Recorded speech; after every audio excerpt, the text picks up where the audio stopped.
Cool. Hi, so my name's Emma Burak, and I am a PhD student at Lancaster University, and I would like to take you on the journey of my first experiment.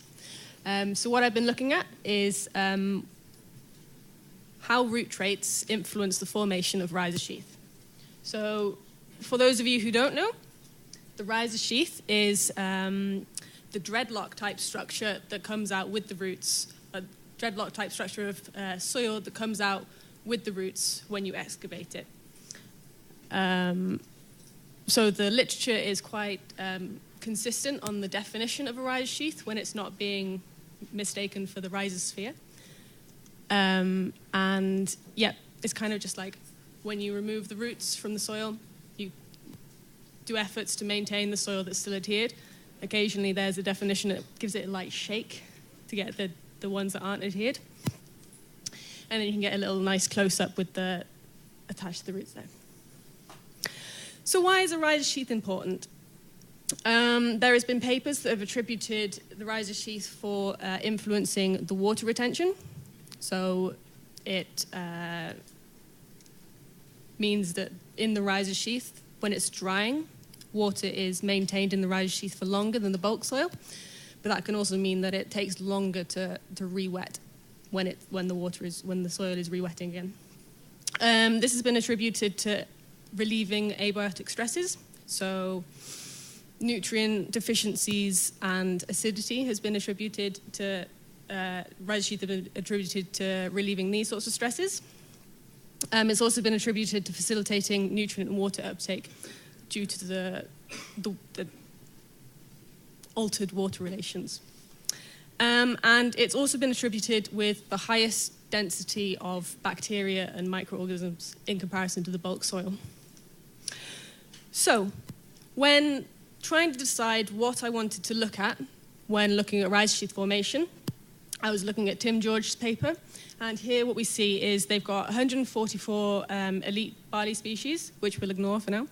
What we're focusing on is the red lines. So the red lines are mutant species of varying root hair lengths. And I'm going to draw your attention to this little section down here of the very small amount of rhizosheath weight.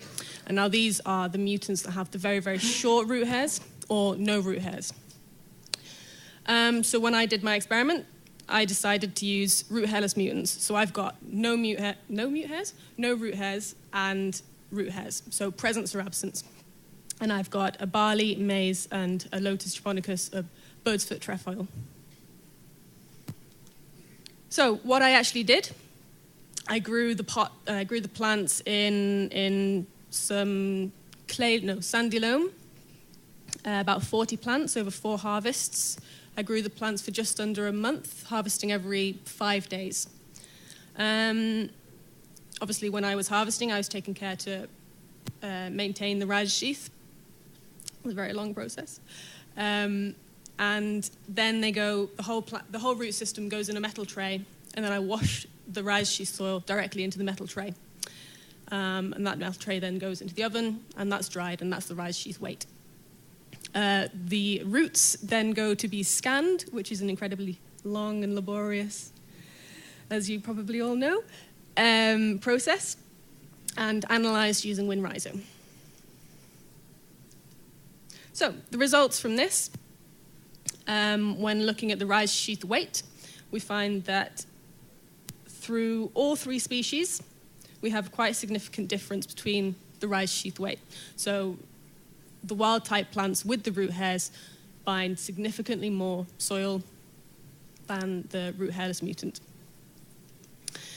But when you look at the root length, there's a little bit of a discrepancy, especially with the maize roots, where the wild-type are significantly greater in their root length than the mutant. So you could potentially say that, okay, well, the rhizosheath weight is not different between species, it's only dependent on root length. So I plotted them together to get rid of that, standardized by root length, and really nice, significant results. So we can quite clearly see that root hairs are really important for rhizosheath formation. And then as we can see on if I can put this side here, so the barley, the wild type bound 4 times more soil than the mutant. In maize, it was 2 times more, and in the Lotus japonicus, it was 3 times more. But the thing that caught my eye was that the root hairless mutants, all of them still bound a rhizosheath. So that meant that the root hairs are not the be-all and end-all of rhizosheath formation. There is other mechanisms involved with rhizosheath formation. So then I was thinking to myself, and I was reading papers, doing my literature review, and I came across this paper, and it lists a whole load of differences between old and young roots. And the bit that caught my eye, which is the data that I've already got, is the diameter. So smaller diameters tend to be younger, higher absorptivity, higher mortality, and higher respiration rate compared to the older basal roots. So I took my data and I looked at the distribution of the roots. So along the top, we've got the diameter of the roots, so the length of the root per diameter class, and that's the resolution of 1 pixel when scanned at 600 dpi. And you can see two peaks on the maize and the barley. The third peak on the lotus is the taproot. And the first lines that you see, you can ignore the third line on the lotus, is the distinction, the best threshold to distinguish between the laterals and the axile roots. Now, in this definition, the axile roots encompass crown roots, primary roots, seminal roots, and then the laterals are just the root-derived roots. Except in the lotus, where the roots that come off of the taproot are also encompassed in the axile roots. So we take this, and this is what they look like attributed in the whole root length, so apportioned.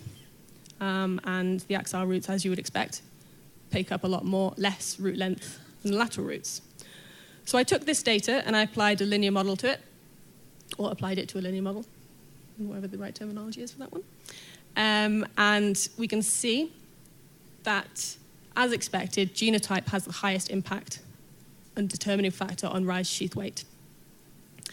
Now, the thing that I wasn't quite expecting was that in each one, it appears that axile roots have more of an impact on rhizosheath formation than lateral roots do. Now, thinking that lateral roots are very absorptive and smaller diameter, you would expect that they would have had a greater impact in rhizosheath weight. But according to this, it's not the case. So I took that a little bit further, and I wanted to look at, so I went back and looked at what forms a rhizosheath, what's needed to form a rhizosheath. And you need mucilage from the plant, and you need a wetting drying cycle so that the mucilage can then dry and solidify and bind the soil together. And then you need the root hairs to bind that bound soil to the roots. So I want to look at these and see the difference between the laterals and axile roots. Now, the mucilage I have collected, but it is currently in the freezer in the lab because I only collected it last week, so I haven't got that data yet. But the root hair data I do have. And how I measured my root hairs was I took I grew four of each plant and took photos under a microscope, and then using the same methodology for distinguishing between the laterals and axile roots, I plotted the difference between, I found the difference between the root hairs and the roots. Now, the data from this is a little bit messy, which is nice, not. And across the top, we've got root hair density, so barley on the left, maize on the right. And you can see that the root hair density is calculated by the total root hair length divided by the total length of the axile or lateral root. And we can see that in barley, there is no difference. It is the same density, so they have the same amount of root hairs, same length of root hairs per unit of root length. In laterals and axiles, there's no different, and there's no different in maize either. Along the bottom, we have root hair length. So that was calculated by taking the whole root lengths, so the total root hair length, and dividing it by the amount of tips, obviously minusing 2 for the tips that were from the lateral and axile root. And we have I've gone very fast. We have a significant difference in the barley, but not in the maize. So looking at this, the one thing I would like to draw your attention to is the root hair density at the top. So there is no difference between the laterals and axiles, but if I take your mind back to one of the previous graphs where I plotted the root length against the Rhizosheath weight, and we look at here so that the barley is 4 times greater, whereas the maize is only 2 times greater. If we look up here at the density, we see that the root hair density of the maize is much less or much fewer than the root hair density of barley, which could explain the discrepancies between the root hairless mutants, and the wild type. So, in conclusion, the main take-home message from my experiment so far is that root hairs are really important for Rhizosheath formation. They contribute the significant trait that determines the amount in which you can bind. And can also explain the difference between species. However, interspecies, the difference is not necessarily governed by the difference in root hairs because you don't see a difference in root hairs. So there is another mechanism that's controlling the difference of Rhizosheath formation within the species roots, so the laterals and axiles and other branching orders if you can look that higher resolution. And I think that the thing that is controlling that is going to be the mucilage or the age of the root. So the reason I was thinking that the axiles may be higher contribution to Rhizosheath is because they're older. So they've got more time to have that, more wetting, drying cycles to have a more mucilage binding the soil together. So I've got a couple of acknowledgements. I'd like to thank Tara, Frank, and Christoph for supplying me with my root hairless mutants, and Ian and John, my supervisors, for keeping me sane most of the time.